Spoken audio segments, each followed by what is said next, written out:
The first time I saw her, she was crying in the frozen food aisle of a discount grocery store at 11:30 on a Tuesday night.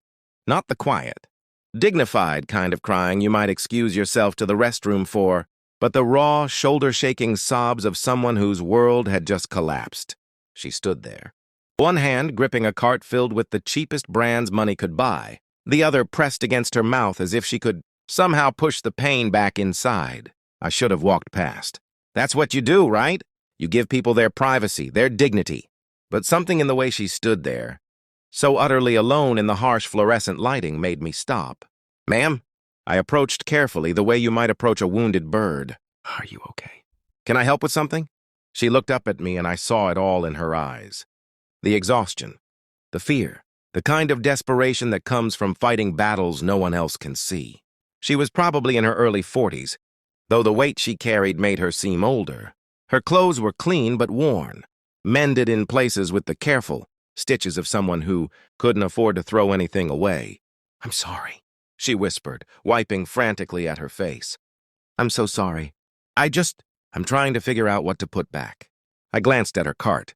Store-brand cereal, the cheapest pasta, peanut butter, a gallon of milk, a loaf of bread. Nothing remotely extravagant. Nothing that even suggested comfort or joy, just the bare mathematics of survival. "Put back?" I asked, confused. She pulled out a crumpled envelope from her pocket, and I could see the numbers she'd scrawled on it, crossed out and recalculated multiple times. "My card got declined. I thought I had $43 left, but I only have 28. I've been standing here for 10 minutes trying to decide what my kids can live without." Her voice broke on the last word. "How do you decide which child doesn't get to eat properly this week?" Something cracked open in my chest right there. Between the frozen pizzas and the ice cream I'd come in for, this woman, this stranger, had just handed me her dignity wrapped in a confession. And I understood with sudden, painful clarity that we were all just one disaster away from standing in her shoes. "You don't put anything back," I heard myself saying. I pulled out my wallet before I could overthink it. "Let me help." "No." She shook her head violently, stepping away from me. "No, I can't. I don't take charity. I work 2 jobs. My car needed a repair, and the school needed money for my daughter's field trip. And I thought I had budgeted everything right.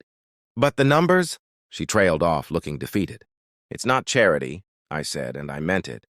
"It's one human being helping another. Please, let me do this." She searched my face for something. Judgment, maybe, or pity, whatever she was looking for. She didn't find it because finally, slowly, she nodded. At the register, I added more items while she wasn't looking. Fresh fruit. "A chicken? A package of cookies, because every kid deserves something sweet." Her hands trembled as the cashier rang everything up. $63.18. I handed over my card like it was nothing, but we both knew it was everything. "Thank you," she whispered as we walked toward the exit. "You don't know what this means." "You don't know." "Tell me," I said. And right there in the parking lot under the flickering streetlight, she did. Her name was Sarah.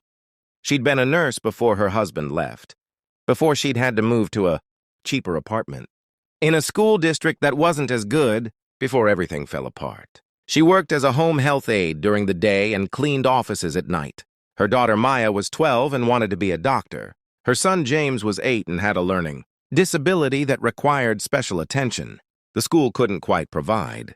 She was doing everything right, following all the rules, working herself to the bone, and still it wasn't enough. "The system isn't built for people like me," she said quietly. "I make too much for assistance, but not enough to actually live. I exist in this impossible middle where you're supposed to just figure it out on your own, and I try. God, I try so hard. But some days..." She looked at the grocery bags in her cart. "Some days it feels like I'm drowning, and everyone else is standing on the shore wondering why I don't just swim harder." I drove home that night thinking about her. About Maya, who wanted to be a doctor. About James, who needed extra help. About Sarah, who was breaking herself into pieces to keep her children whole. And I thought about all the other Sarahs out there, invisible in their struggles, fighting quiet battles in grocery store aisles while the rest of us walked past. The next morning, I did something I'd never done before. I called my sister, my best friend, 3 colleagues, and I told them Sarah's story. not to gossip or to make anyone feel guilty, but because I realized something important. We're all capable of helping, but we often don't know where to start or who to help. We write checks to distant charities while people in our own communities suffer in silence. What if we just helped her? I suggested. Not in some big, overwhelming way. Just small things, consistent things. What happened next surprised me. My sister, a teacher, offered tutoring for James after school. My friend Mike, who owned a car repair shop, said he'd service Sarah's car for cost of parts. My colleague Jennifer, a lawyer, volunteered to help Sarah navigate the system, figure out what benefits she might actually qualify for. Another friend organized a meal train, just one dinner a week so Sarah wouldn't have to cook on her late nights. But here's what really changed things. I suggested we not tell her any of this was coordinated, not make her feel like a charity case or a project. Just reach out naturally, human to human. I heard you have kids in school. I tutor on the side if you ever need help. Hey, I have extra produce from my garden. Want some? Simple, dignified. The way neighbors used to help each other before we all got so disconnected. 3 months later, I ran into Sarah at the same grocery store. The difference was remarkable. She still had the same worn clothes, still bought the same budget brands, but something in her had shifted. The desperation in her eyes had been replaced by something that looked almost like hope. It's the strangest thing, she told me, a small smile playing at her lips. Ever since that night we met, it's like the universe decided to cut me some slack. People just started showing up. Small helps here and there. James's tutor who won't take payment. The car guy who charged me almost nothing. Neighbors dropping off meals. It's like I became visible somehow. She paused, her eyes glistening. For the first time in years, I feel like I'm not drowning. I'm not there yet, but I can see the shore now. I felt tears prick my own eyes. Maybe the universe didn't change. Maybe you just let people see you. Maybe, she said.